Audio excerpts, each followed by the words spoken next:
Hi guys, it's Monday. It's time for my usual What Angers Me blog. Okay, I got a link here for Crystal Conklin. She was the mother of Sean Soward. Sean was abused and he died as a result of his abuse. Crystal was sentenced to life in prison, but she has been granted a new trial. I don't know when that trial is going to take place or if it's already started. As soon as I know, I will let you know. Kurt Coleman was convicted of raping his 3-month-old daughter. Kirk was a soldier in our military, and he raped his 3-month-old daughter. 3 months old, she couldn't get away. She couldn't cry for help. I mean, yell help me. She could cry. That's about it. She couldn't do anything. Kirk got 5 years in prison. 5 years in prison. That's not enough. Come on. 5 years in prison. Good Lord. For Francina Shepard beat one of her twins to death. Just one. I don't really know what happened to the other one. It doesn't really say, but she beat one to death. Tamika Chantel Williams adopted a set of twins with her partner. Adopted. Okay? These babies should have been adopted into a loving home. Not a home where they're abused. But, oh man. Let me tell you what she did to these babies, okay? First, she was convicted, but it is out on appeal. Shouldn't be out on appeal. She shouldn't be allowed to appeal. She should make a do. Oh, that's wrong. Anyway, she adopted these twins. They were beat, tied to doors, tied to the bed. Sound familiar with the Calista Springer case? Bathed in bleach, burned with cigarettes and lighters, struck in the head with belt buckles, bitten in their head, and tortured.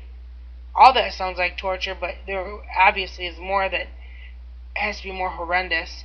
And she threatened these children with decapitation if they told.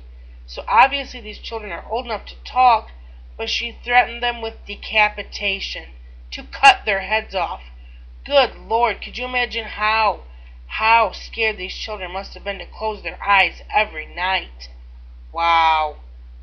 But the case that gets to me the most today, folks, is that of Robert Seifert and Shannon Kammer in Macomb County.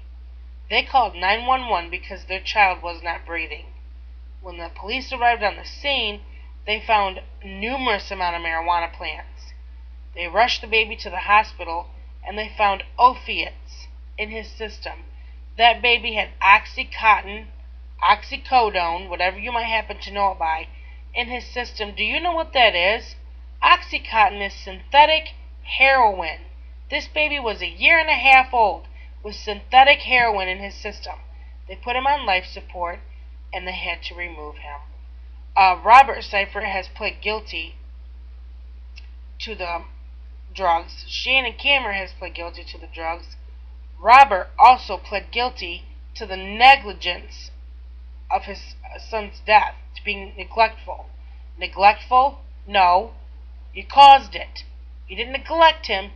So I guess it's because he feels he neglected to watch him. Well, he ate his Oxycontin. So, Robert didn't want to have to face a jury trial. He was afraid of what he could get. Let me tell you something, Judge. You should throw the book at this man.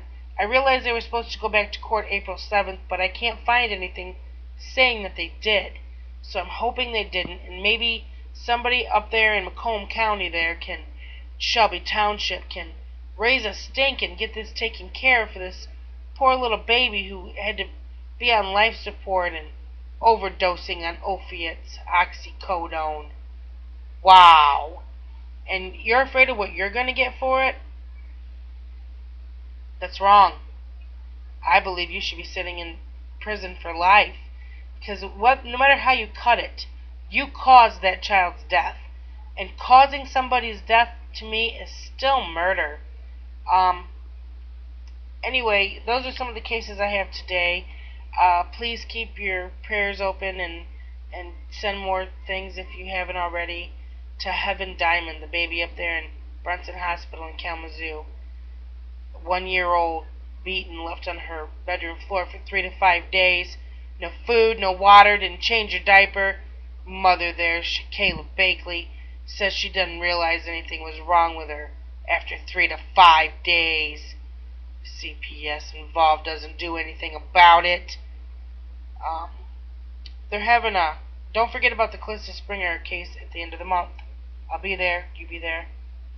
The Nizamarie Brown campaign, end of the month. The rally. Wonderful thing. Go, if you live in Manhattan and you're watching this, go. Meet a lady there named Rosie. She will give you any information that you don't know about Nizamarie. Maybe you're new to the area. She'll help you there. And for those of you who do know, go help Rosie. Help those soldiers. Get that word out. Those people never need to see the light of day. Baby's life was terrible. I would like to have a rally here for Calista. I would like her voice and her memory to live on. Calista was a wonderful, beautiful 16-year-old little girl who was tortured in ways no child should ever be tortured. Marcia and Anthony Springer were her parents, and I don't even think they have earned that right to be called parents. They don't deserve anything. Out walking around feeling the sunshine, got to spend a happy Easter. Where's Calista? Safe in the arms of love in heaven. That's where Calista is. She has all the food and warmth and love from Jesus. Jesus is loving her. God is loving her every day. Child never has to wonder if she's loved ever again. So I'd like to have a rally for her. Those of you who are interested, please email me.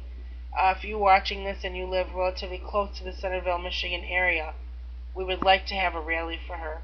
Please don't forget, April 17th, Brunson, Michigan, Chicago Street School. A meeting there to raise awareness, trying to pass Breonna's Law for a little girl who did not seek justice here in the state of Michigan. She was molested by her mother's boyfriend, and he only served 4 months and 2 days in jail. Not even prison, jail! 4 months and 2 days. Come on! People over there at the courthouse, my word. Also, we're going to raise some awareness for that of Dominic Klein, his father. Amos Leroy Klein admitted to twisting that 6-week-old baby's arm and leg till they broke because he was tired and he wouldn't stop crying.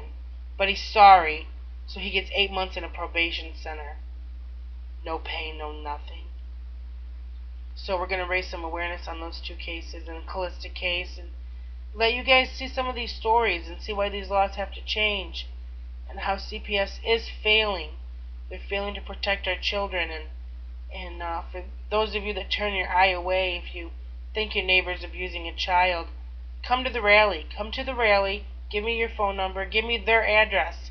Give me anything. Give me the suspicious... If you think a person is abusing their child, and you come to our rally on the 17th, I will make that phone call. I will be that child's voice. If you don't want to do it, I will. I will. Darlene will. Jessica will. Jennifer will. We will make those calls. We will take care of this situation. No child deserves to be hurt. It should not hurt to be a child. It's supposed to be the funnest time of your life. So, come to the rally. Come to our meeting, April 17th, Chicago Street School, Brunson, Michigan, 6 p.m. I'll be there speaking. My mother. Just come. Bring a friend. Let's get that word out. Let's get the Breonna's Law passed. Don't forget about the Nizamarie Brown Law, Jared Klein petition. Let's get them out there. They've started one for Kaylee Anthony. I mean, that baby, wow.